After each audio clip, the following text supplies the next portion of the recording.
Peace and love to all. This is my final assignment for the art of storytelling. This is my story, and I'm sticking to it. My talk is entitled, I Use Divine Ideas and Think Creatively. It is based on a Daily Word message from August the 4th, 1990. Divine Ideas.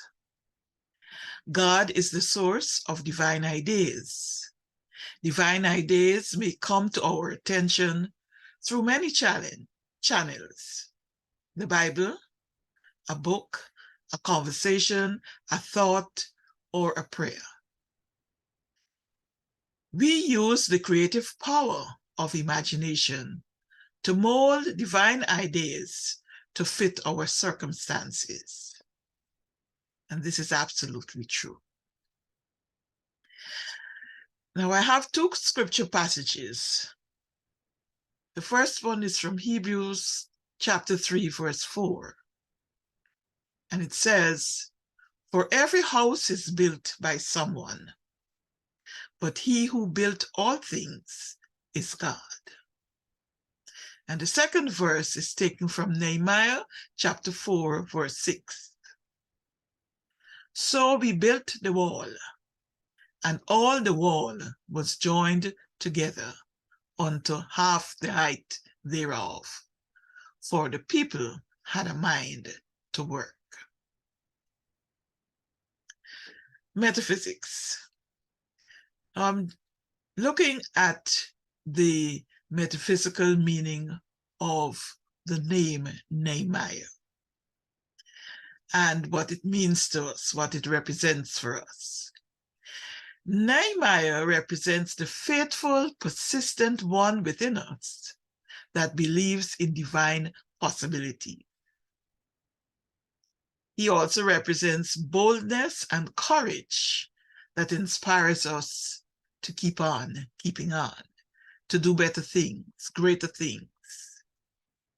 He represents the inner confidence of the spirit of truth over all seemingly opposing forces.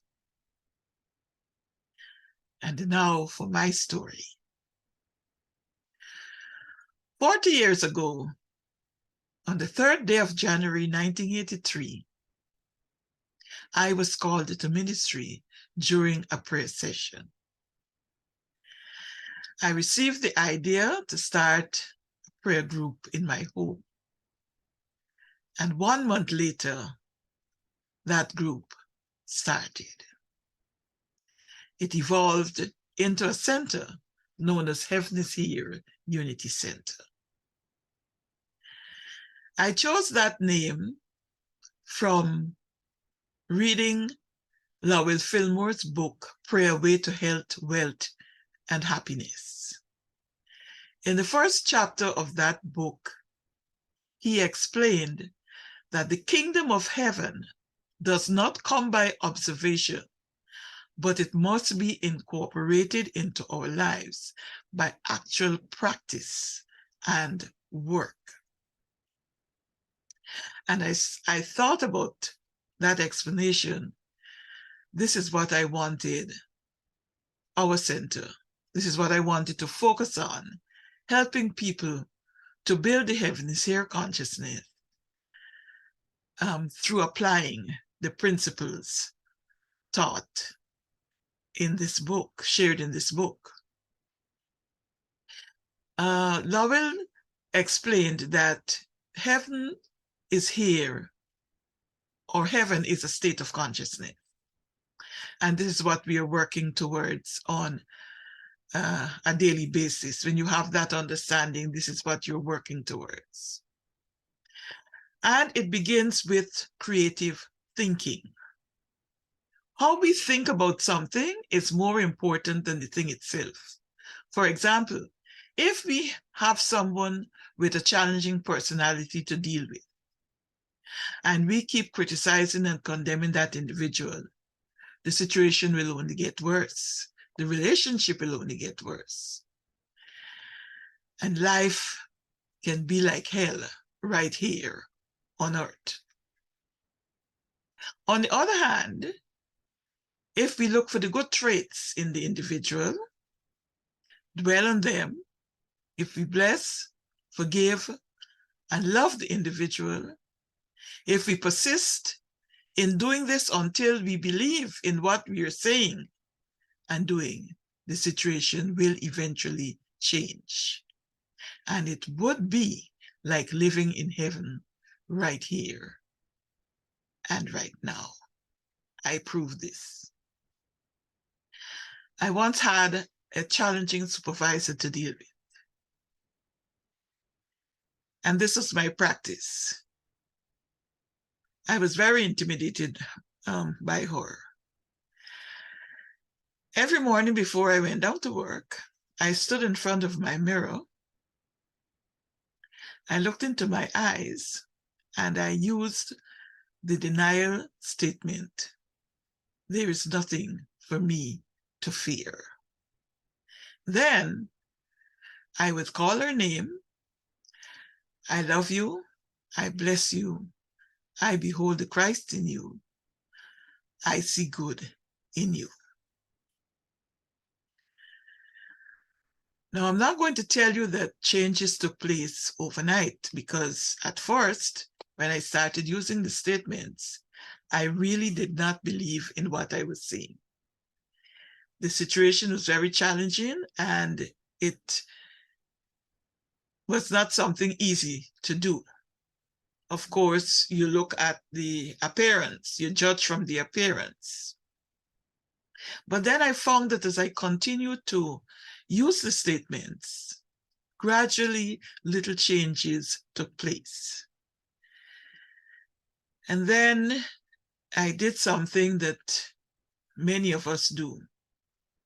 And I'm going to use the example of having a medical issue, going to the doctor, and he prescribes a certain medications. He tells you to take it 2 times a day or 3 times a day for a month. And we use the medication for a week or 2. We start to feel better, and then we decide that we don't need it anymore, and so we stop. And in some cases, whatever is the condition, it comes right back for us to deal with. And this is what happened to me on several occasions, because I would use the statements, change would come, and then I'll get comfortable, and then things will go back to how they were before.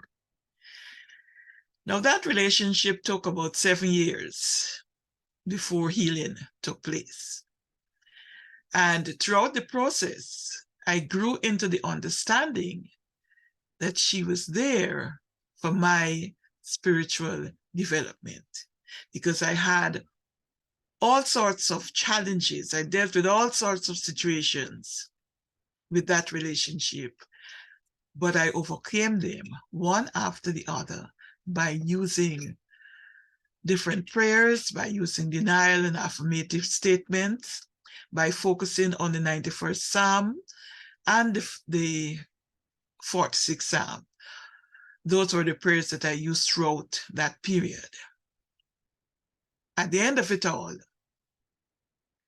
we became, after I had learned the lessons I was there to learn, and she was there to teach me, we became good friends.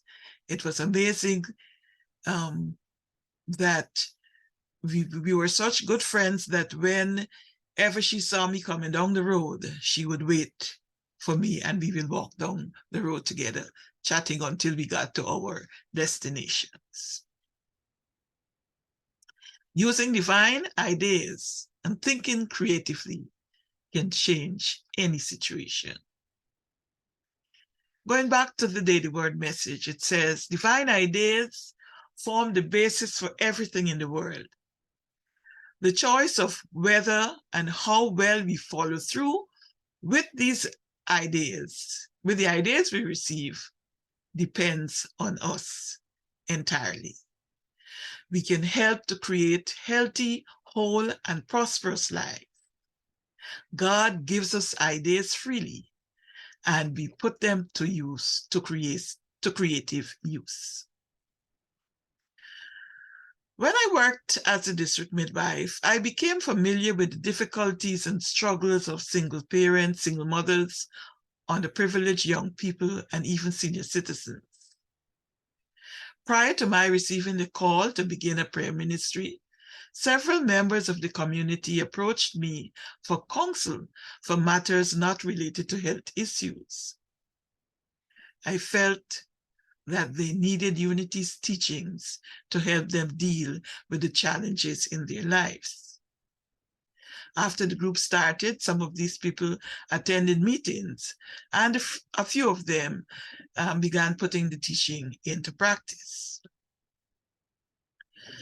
As time went by, there came a time when I had to make a choice between focusing on ministry or my profession. Several times I would receive calls for a case, and in the midst of a service, I had to leave. And this was very disturbing. And so I decided to give up my job and move from the apartment the government provided for me. It was very challenging because I was not receiving a salary from the center, but got a stipend.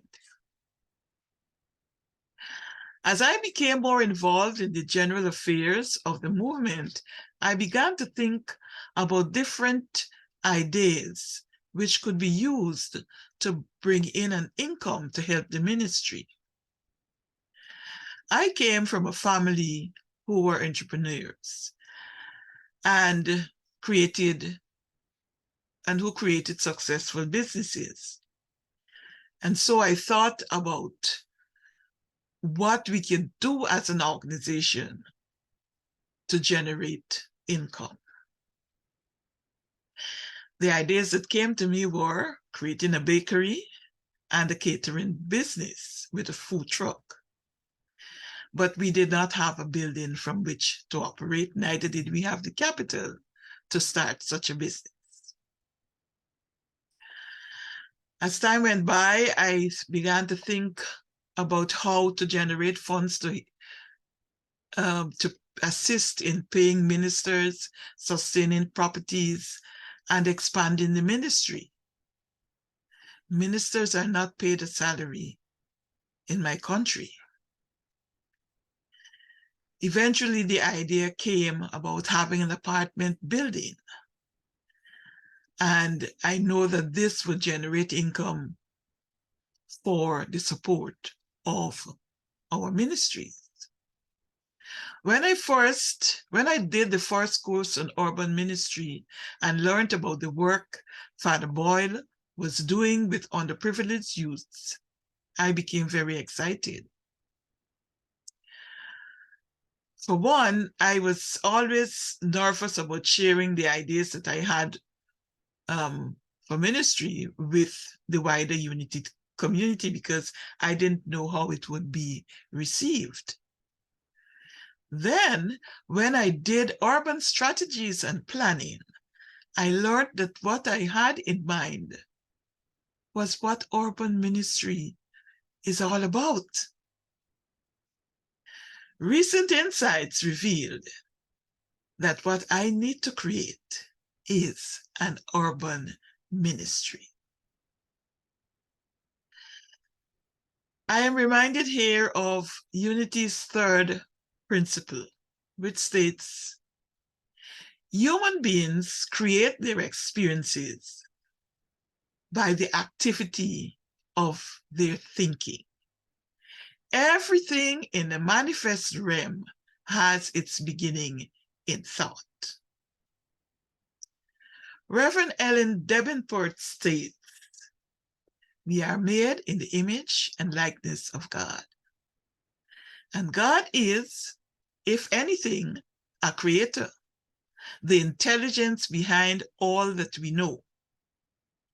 If we are expressions of a creator, how could we be anything but creative?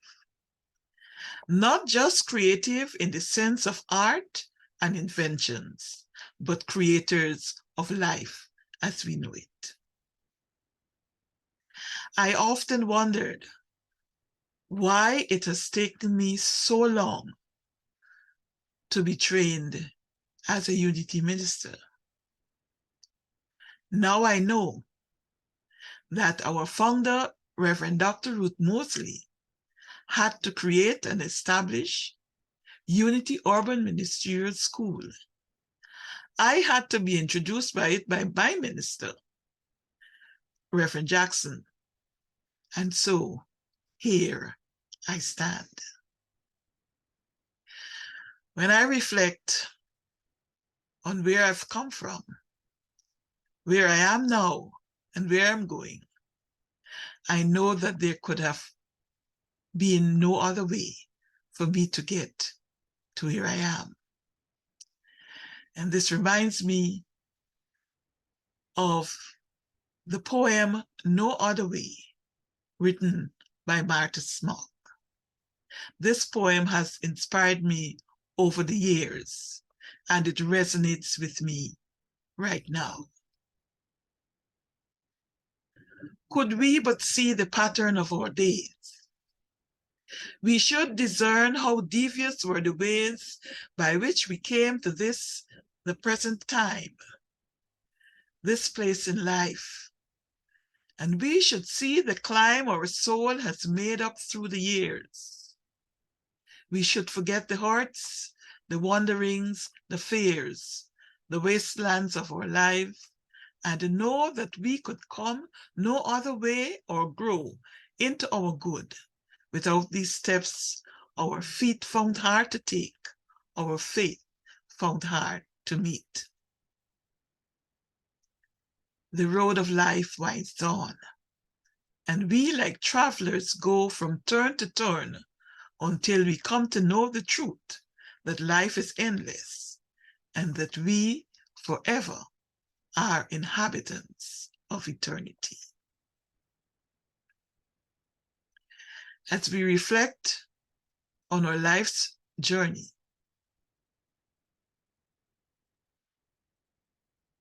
let us remind ourselves that by using divine ideas and thinking creatively, we can create healthy, whole, and prosperous lives.